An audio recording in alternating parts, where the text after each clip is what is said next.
아멘. 오늘 제가 지금 여러분들과 나누고 있는 성경은 요한복음입니다. 요한복음을 칭하여 마태, 마가, 누가복음과 함께 공관복음이라고 부릅니다. 똑같이 예수님이 생애에 있었던 일들을 기록하고 있다는 이야기입니다. 하지만 다른 세 개의 복음서와는 다르게 요한복음은 조금 기록 방식이 다른 것을 보게 됩니다. 첫 번째로는 다른 복음서들은 주요 비유를 통하여 예수님의 말씀을 기록하고 있는 것에 비하면 요한복음은 주로 사람들 간의 대화나 사건들을 통하여 기록하고 있는 것을 보게 됩니다. 두 번째로는 다른 복음서들에는 예수님의 기적의 사건들을 많이 담고 있지만 요한복음에서는 7가지의 표적만을 담고 있습니다. 또 기적이라고 표현하지 않고 표적이라고 표현합니다. 기적과 표적은 어떤 차이가 있을까요? 기적은 영어로는 미러클이라고 보통 번역됩니다. 즉 기적적인 사건, 예수님이 행하신 것의 사건, 그 행하신 일에 집중하는 것입니다. 근데 표적은 조금 다릅니다. 그 사건을 통하여 다른 전하고자 하는 목적이 있다는 것입니다. 비유를 하자면 이렇습니다. 제가 저 조명을 손가락으로 가리킬 때 제가 가리키고 싶은 것은 제 손가락일까요? 저 조명일까요? 조명입니다. 똑같습니다. 요한복음에서 표적이라고 굳이 표현하고 있는 이유는 바로 예수님이 기적을 일으킨 사건은 제 손가락과 같습니다. 대신 이 기적의 사건들을 통해서 내가 전하고 싶은 것이 있다라는 것을 강조하고 있는 것이 요한복음인 것입니다. 무엇을 전하고 싶었던 것일까요? 근데 사실 요한복음에서는 자신의 무엇을 전하고 싶었는지 친절하게 사실은 설명하고 있습니다. 요한복음 20장 30절과 31절 말씀을 함께 좀 읽어보도록 하겠습니다. 예수께서 제자들 앞에서 이 책에 기록되지 아니한 다른 표적도 많이 행하셨으나 오직 이것을 기록함은 너희로 예수께서 하나님의 아들 그리스도이심을 믿게 하려 함이요 또 너희로 믿고 그 이름을 힘입어 생명을 얻게 하려 함이니라. 무엇이라고 얘기하고 있나요? 자신이 이 모든 요한복음을 기록한 이유는 이것이라고 말씀합니다. 바로 예수님께서 하나님의 아들 그리스도이심을 알게 하는 것, 또 그것을 알게 함으로써 그것을 믿게 하는 것, 또 믿게 함으로써 바로 이 믿는 자들에게 하나님의 성령이 넘쳐나게 만드는 것, 즉 영생을 얻게 하려 하심이라 말씀하는 것입니다. 즉 우리가 요한복음의 모든 사건들을 통해서 바라봐야 될 것은 무엇인가요? 예수님을 바라봐야 한다는 이야기입니다. 오늘의 사건도 마찬가지입니다. 오늘의 사건을 통해서 바로 이것에 우리에게 주는 교훈이 있지만 결국에 마지막에 우리가 봐야 할 것은 예수님을 바라보며 예수님을 믿어야 한다는 말씀을 전하고 있다는 것입니다. 오늘 이 사건은 7가지 표적 중에 첫 번째 표적으로 나타난 사건입니다. 우리가 흔히 가나의 혼인잔치 또는 물이 포도주로 변한 사건이라고 부르는 사건입니다. 이 배경이 되는 가나는 예수님이 태어나시고 자라셨던 나사렛의 옆 동네입니다. 또한 1절과 2절에서 말씀하는 것을 바라보면 사흘째 되던 날 갈릴리 가나에 혼례가 있어 예수의 어머니도 거기 계시고 예수와 그 제자들도 혼례 청함을 받았더니 이 말씀을 바라보면 바로 예수님 어머니도 그 자리에 가서 하인들을 부리는 일을 시키는 위치에 있는 것을 보게 됩니다. 또한 예수님도 청함을 받았다. 그러다 보니 성경에 사실 어떤 특별한 표시는 나와 있지 않지만 바로 이 혼인잔치는 마리아의 형제 또는 친척의 혼인잔치였을 것이라 라고 해석합니다. 근데 문제는 이 혼인잔치 가운데 문제가 발생했다는 것입니다. 무엇이냐면 3절에 포도주가 떨어졌다라고 말하고 있습니다. 그런데 우리 문화 속에서 생각해 보면 그렇습니다. 뭐 잔치를 하는데 술 좀 떨어졌다는 것이 뭐 그렇게 대단한 문제인가라고 생각이 드는 것입니다. 그렇지 않나요? 근데 우리가 중동 문화 속에서 이 혼인잔치에 대해서 좀 생각해 볼 필요가 있습니다. 중동 지방에서 혼인잔치는 보통 길게 일주일에서 길게는 2주까지도 진행이 되었다고 합니다. 이 진행하는 과정 속에서 매일 잔치가 벌어지고 음식을 먹고 포도주를 나누는데 포도주가 굉장히 중요한 위치를 차지하고 있는 음식이었습니다. 그래서 혼인 잔치를 베푸는 이 혼주는 바로 충분히 이 모든 잔치 기간 동안 공급할 포도주를 미리 준비했어야 하는 것입니다. 이 포도주가 유대의 잔치에서 얼마나 중요하냐면 어떤 랍비는 자신의 기록 속에서 이렇게 표현했다고 합니다. 포도주가 없으면 기쁨도 없다.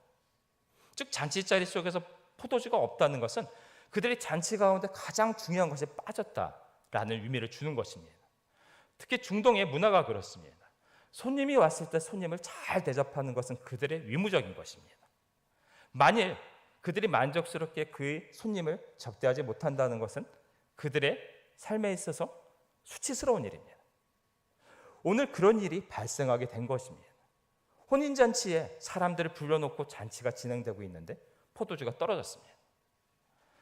그 사실을 알게 되면 그곳에서 잔치를 즐기고 있던 모든 사람들 전부 흥이 깨지고 바로 이 혼주를 비난할 상황 속에 놓이게 되는 것입니다. 모든 사람이 축복 가운데 이 혼례잔치가 진행되어야 될 상황 속에서 바로 사람들의 조롱거리가 되고 손가락질을 받을 상황 속에 놓이게 된 것입니다. 지금 혼인잔치가 깨질 위험에 놓이는 상태가 바로 지금의 상황입니다. 사실 우리 삶을 바라보면 이와 비슷한 것 같습니다. 우리가 열심히 세상을 살아가지 않는 사람들은 없을 것입니다. 무엇을 계획하고 또 여러 가지 것을 준비하고 열심히 일을 하고 살아갑니다. 근데 그럼에도 불구하고 가끔 우리 삶을 바라보면 꼭 포도주가 떨어지는 것만 같은 일들이 발생될 때가 있습니다. 우리가 원하던 것들이 이루어지지 않고 또 여러 가지 문제들이 우리에게 삶에 발생합니다. 소망도 떨어지고 여러 가지 희망이 사라지는 때가 분명히 있다는 것입니다. 때로는 우리에게 바로 이런 상황들이 놓여지면 주님 앞에 나오는 것도 힘들 때가 있습니다. 몸이 피곤하고 정신이 피로하다 보니 주님 앞에 나와 예배드리는 것도 기도하는 것도 꼭 노동 같은 생각이 들어 나오지 못할 때가 존재하게 되는 것입니다. 우리가 도대체 이 문제를 어떻게 해결해야 할까요? 오늘 마리아는 이렇게 해결했습니다. 요한복음 2장 3절을 바라보면 이렇게 말씀합니다. 포도주가 떨어진지라 예수의 어머니가 예수에게 이르되 저들에게 포도주가 없다 하니. 이 문제를 가지고 예수님 앞에 나아갑니다. 근데 사실 이게 이상한 이야기 아닐까요? 이 문제에 있어서 혼주는 사실은 이 신랑이나 신부 또 이 연애를 주관하고 있는 연회장이 존재합니다. 포도주가 떨어졌으면 사실 신랑이나 신부에게 찾아가거나 그들의 부모를 찾거나 연회장에 가서 이 문제를 알리는 것이 맞았을 것입니다. 그들이 해결해야 될 문제였기 때문입니다. 그런데 마리아는 예수님 앞에 이 문제를 가지고 갔다라고 말합니다. 어째서일까요? 예수님 앞에 이 문제를 가지고만 가면 이 문제가 해결될 것이라 그는 믿었기 때문입니다. 무엇으로 그것을 믿을 수 있었을까요? 마리아는 누구보다도 예수님이 누구신지 가장 잘 알고 있는 사람이었습니다. 예수님을 잉태했을 때 어떤 일이 있었습니까?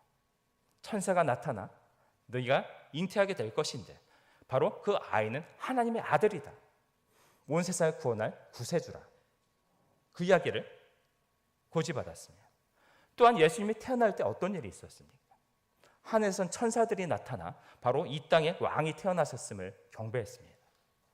들판에 있던 목동들이 와 처음 태어난 예수님을 앞에 경배합니다. 또한 동방박사 세 사람이 찾아와 그 앞에 왕에 드리는 예물로서 황금과 유향과 모략을 드려 바로 그의 탄생, 이 땅에 오신 왕으로 오신 분을 경배했습니다. 이 모든 것을 알고 있는 마리아에게 있어서 예수님은 어떤 분입니까? 이 땅에 오신 하나님의 아들, 자신이 그토록 기다리던 구세주 그리스도였던 것입니다. 즉 그런 것을 알고 있는 마리아에게 있어서 지금 이 문제는 바로 예수님 앞에 나아가기만 하면 그분에게 아뢰기만 하면 해결될 수 있는 문제라 여겼던 것입니다. 결국 마리아에게 있어서 문제 해결의 비결은 무엇입니까? 그의 있는 자리 가운데 문제의 자리 가운데 예수님이 있기만 하면 그의 문제는 해결될 수 있다. 그의 믿음 속에서 가지고 있는 것입니다. 우리에게도 마찬가지일 것입니다. 우리 인생에 포도주가 떨어지는 순간들이 있습니다. 그때 우리에게 문제 해결의 열쇠는 무엇일까요? 우리 삶의 자리 가운데 우리가 예수님을 모시고 살아가고 있느냐 않느냐에 그것에 따라 우리의 문제 해결의 열쇠가 있다는 것입니다. 우리가 문제가 생겼을 때 가장 먼저 주님 앞에 나아가 구해야 할 것입니다. 그때 어떤 일이 일어나겠습니까? 분명히 우리가 주님 앞에 나아가 그 모든 문제를 아뢰 때 예수님은 분명히 우리의 기도를 들으십니다. 또한 그것을 주님의 때에 들어 응답하실 것입니다. 넘어진 우리의 자리 가운데 우리를 일으켜 세워 다시 앞으로 나아가도록 이끌어 가실 것입니다. 바로 우리가 넘어진 자리 가운데 바로 예수님 앞에 나아가 그 문제를 놓고 구할 때 우리에게 새로운 소망이 생기는 것입니다. 다시 일어나 나아갈 희망을 얻게 된다는 것입니다. 오늘 마리아는 그처럼 그 문제를 가지고 예수님 앞에 나아갑니다. 그리고 나서 하인들에게 이렇게 명령했다고 합니다. 5절, 그의 어머니가 하인들에게 이르되 너에게 무슨 말씀을 하시든지 그대로 하라 하니라. 이 말씀 무엇을 보여줄까요? 마리아는 분명히 예수님은 이 문제를 해결하실 것을 굳게 믿고 있는 것입니다. 하인들에게 이야기합니다. 예수님께서 무슨 말씀을 하시든지 그것은 이 문제를 해결하는 방법이니 너희가 그대로 따르라. 예수님이 사실은 좀 황당한 말씀을 하십니다. 6절과 7절에서 이렇게 말씀합니다. 거기에 유대인의 정결 예식을 따라 두세 통 드는 돌항아리 6이 놓였는지라. 예수께서 그들에게 이르시되 항아리에 물을 채우라 하신즉 아기까지 채우니. 포도주가 떨어졌지 않습니까?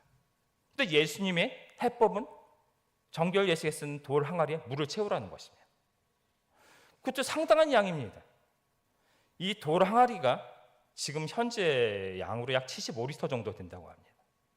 6 항아리면 450리터, 1리터짜리 피트병으로 450개, 드럼통으로 2개가 넘는 분량입니다. 이 엄청난 양을 하인들에게 그 돌 항아리에 채우라고 하는 것입니다. 사실 하인들 입장에서 지금 포도주가 떨어졌는데 우리가 왜 이런 짓을 해야 되느냐라고 항변할 만도 하지만 하인들은 그대로 순종했다라고 말하고 있습니다. 그리고 그 모든 것을 채웠더니 예수님께서 또 이상한 명령을 하십니다. 8절, 이제는 떠서 연회장에게 갖다 주라. 이 하인들이 채운 것은 분명히 물입니다. 하인들은 분명히 자신들이 채운 게 물인 것을 알고 있습니다. 그런데 예수님께서 그들에게 말합니다. 그것을 떠다 연회장에게 주라. 말이 되나요? 그런데 그들은 그 말씀에 따라 그대로 연회장에게 그것을 퍼다 주었다라고 말합니다. 그때 어떤 일이 벌어졌습니까? 그들이 순종하는 가운데 물이 변하여 포도주가 되는 사건이 일어납니다. 그들의 순종 가운데 예수님의 능력이 바로 그 자리 가운데 나타났던 것입니다. 성경 속에서 바라보면 하나님의 역사의 모든 것들이 일어나는 순간을 바라보면 그것이 인간의 순종 가운데 일어남을 보게 됩니다. 결국 인간이 순종할 때 그것이 이해가 되지 않을지라도 그것을 순종할 때 하나님의 역사가 나타나는 것입니다. 우리 삶에도 마찬가지입니다. 우리가 주님 앞에 가서 우리가 간절히 우리 문제를 가지고 나아 구할 때가 있습니다. 그런데 금방 우리의 문제나 상황과 여건들이 변하나요? 그런 경우 잘 보기 힘듭니다. 우리 상황과 여건들은 그대로 있습니다. 또 어떤 때는 답을 주시고 응답을 주셨는데 우리의 생각과는 전혀 다를 때가 있습니다. 이대로 하면 안 될 것 같은 생각이 든다라는 것입니다. 우리에게 무엇이 필요할까요? 이런 자세가 필요할 것입니다. 내 생각으로는 도저히 이해되지 않을지라도 만일 예수님이 말씀하신다면 제가 순종하여 따르겠습니다. 때로는 예수님의 역사의 방법은 우리 생각과 다를 때가 있습니다. 분명히 물을 채우라 하였는데 물이 변하여 포도주를 만드실 수 있는 분입니다. 우리 생각 속에서는 이렇게 되면 안 될 것 같지만 우리가 순종하는 가운데 바로 물을 포도주로 만든 예수님의 능력이 우리 삶에 나타나게 되는 것입니다. 우리에게 필요한 것은 그리하여 순종인 것입니다. 결국 이들의 순종 가운데 이 잔치자리에 문제가 해결됩니다.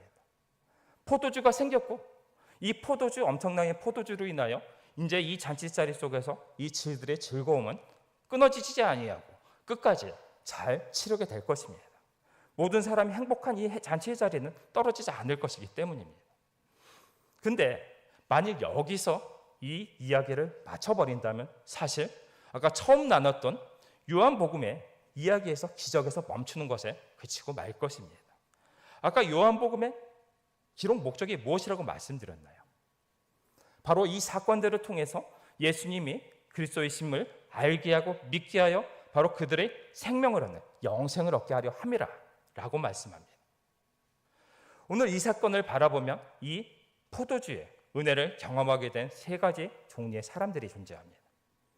첫 번째 사람들은 연회장과 그 자리에서 이 잔치를 즐기고 있던 사람들입니다. 구절을 보면 이렇게 말씀합니다.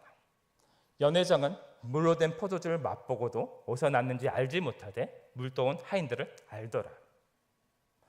연회장은 이 포도주의 근원을 알지 못합니다.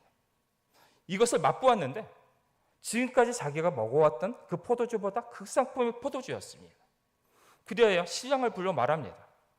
보통 일반적으로 혼인잔치에서 좋은 상품에 포도주를 내놓고 좀 취하고 나면 낮은 상품에 포도주를 내놓는데 당신은 어떻게 지금까지도 이런 좋은 포도주를 남겨놓았습니까? 그리고 그 포도주를 가지고 그 연회장에 풀고 많은 사람들이 함께 즐겼을 것입니다. 그들은 그러나 그 근원을 알지 못합니다. 그럼에도 불구하고 그들은 예수님의 은혜를 누렸습니다. 어찌 보면 그들이 이 포도주를 누리는 것만으로도 예수님의 은혜를 누렸다 할 것입니다. 하지만 그보다 더한 것을 경험하는 사람들이 존재합니다. 9절의 후반절에서 이렇게 말했습니다. 하인들은 그 근원을 알았다고 말입니다. 하인들은 어떻게 했습니까? 자기들이 그 돌 항아리에 물을 채웠습니다. 그것을 떠다 주라니 그 떠다 주었습니다. 그런데 물이 포도주가 되는 사건을 경험했습니다. 이 사건은 단순하지 않습니다. 근원적으로 본질이 달라진 사건입니다. 물에 뭔가 다른 것을 타서 그 맛을 내는 것도 아닙니다. 물 자체가 완전한 포도주로 변화되었다. 본질이 변화되었다. 이것은 사실은 창조의 능력입니다. 새로운 것이 만들어졌기 때문입니다. 이것은 하나님의 권능입니다. 하나님만이 하실 수 있는 일을 예수님이 했다는 것입니다. 이 하인들이 발견한 것은 무엇입니까? 자신의 앞에 있는 예수님이 이 물을 포도주로 바꿨다. 하나님만이 하실 수 있는 권능을 행하셨다. 우리가 기다리던 메시아 그리스도가 바로 이분이다. 그것을 믿을 수 있게 된 것입니다. 또 9절을 11절을 바라보면 이렇게 말씀합니다. 예수께서 이 첫 표적을 갈릴리 가나에서 행하여 그 영광을 나타내심에 제자들이 그를 믿으니라. 이 요한복음에서 말하는 첫 번째 표적입니다. 12명의 제자들은 예수님을 스승이라 또한 혹시 이분이 메시아 그리스도일지도 모른다고 여기며 따라다녔습니다. 아직까지 온전한 믿음은 아니었다는 것입니다. 하지만 이들이 이 순간 하인과 함께 동일한 것을 경험합니다. 하인들에게 명령하시는 것을 보았고 물이 변화해 포도주가 되는 경험을 합니다. 바로 자신이 따라다니던 그 예수님이 정말로 그리스도였구나. 바로 내가 믿고 따라다니는 이분이 하나님의 아들 예수 그리스도 나의 구원자구나 라는 것을 깨닫게 되는 것입니다. 이것을 깨달은 자들에게는 어떤 것이 일어날까요? 그분이 바로 우리 구원자임을 믿게 되었을 때 바로 그의 영혼이 구원을 받고 바로 생명을 얻는 영생을 축복을 얻게 되는 것입니다. 세 사람의 반응들이 있었습니다. 똑같은 은혜를 경험하는데 어떤 사람들은 단순히 그 은혜에 멈췄습니다. 그러나 어떤 사람들은 바로 그것을 통하여 예수님을 발견하고 그들의 영혼의 구원까지 이르게 된 것입니다. 바로 이 사건을 통하여 우리가 발견해야 될 것이 그것일 것입니다. 우리가 삶의 속에서 여러 가지 하나의 은혜를 경험하게 될 때가 있습니다. 우리 간절히 주님 앞에 기도하고 우리 문제가 해결되어지며 그것을 통해서 예수님의 은혜를 경험할 때가 있다라는 것입니다. 근데 우리가 어떻게 해야 될까요? 단지 그 문제가 해결된 것으로 인하여 거기서 먹고 마시고 즐거워하는 것을 그친다면 사실 오늘 바로 연회장과 그곳에서 포도주를 즐기던 사람에서 그치게 되고 마는 것입니다. 거기서 나아가 우리에게 역사하신 예수님을 바라보아야 할 것입니다. 우리에게 역사하신 예수님, 바로 그분이 진정한 우리 하나님이시며 우리 주인이시며 그분을 믿을 때 우리는 영혼을 구원하며 우리의 영생을 주실 그분임을 우리가 믿어야 한다는 것입니다. 오늘 말씀을 한번 정리해 보겠습니다. 성도 여러분, 우리가 삶을 살아가다 보면 여러 가지 문제들을 만나게 됩니다. 뭐 작은 문제들도 있지만 어떤 때는 사실 그 문제들로 인하여 우리 소망도 사라지고 희망도 사라지고 모든 것이 망가지는 것만 같은 때가 있다라는 것입니다. 근데 오늘 이 본문에서는 우리에게 명확하게 바로 그때 우리에게 어떻게 해야 할지를 알려줍니다. 그 문제가 있다면 그 문제를 가지고 예수님 앞에 나아가야 합니다. 간절히 나의 정확한 문제를 그 앞에 올려드리는 것입니다.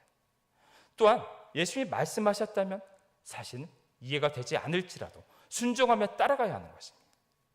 그리고 만일 그것을 통하여 은혜를 받았다면 우리는 그것을 통하여 예수님을 발견하고 더욱더 믿음 안에서 예수님을 붙잡고 살아가는 믿음을 가져야 한다는 것입니다.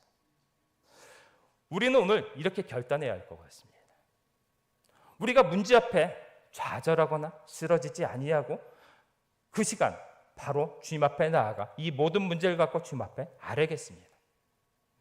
또한 그 문제 가운데 당장 어떤 일이 일어나지 않을지라도 일단 우리 앞에 어떤 응답이 주어진다면 그것이 이해되지 않을지라도 주님의 인도하심을 항상 따라가며 순종하겠습니다. 또한 그 모든 것들로 인하여 우리가 단지 문제가 해결됐음으로 인하여 그것을 기뻐하는 것에 그치지 아니하고 바로 우리에게 함께 하신 은혜를 주신 그 예수님을 붙잡고 바로 우리가 온전한 믿음으로 주님의 자녀로 살아가겠습니다 라는 고백이 우리 안에 있기 원합니다. 그런 고백이 우리 삶에 있어지며 주님 붙잡고 살아갈 때 우리 삶에 바로 오늘 가나의 혼인잔치에서 있었던 물이 포도주로 변화되는 예수님의 능력이 여러분의 삶 가운데 흘러 넘치게 될 줄 믿습니다. 여러분의 삶의 모든 문제가 해결되어지며 주님의 은혜가 여러분의 삶을 이끌어 삶의 축복과 바로 영적으로 여러분의 모든 것을 구원하는 능력이 여러분의 삶에 미치기를 예수님 이름으로 축복합니다.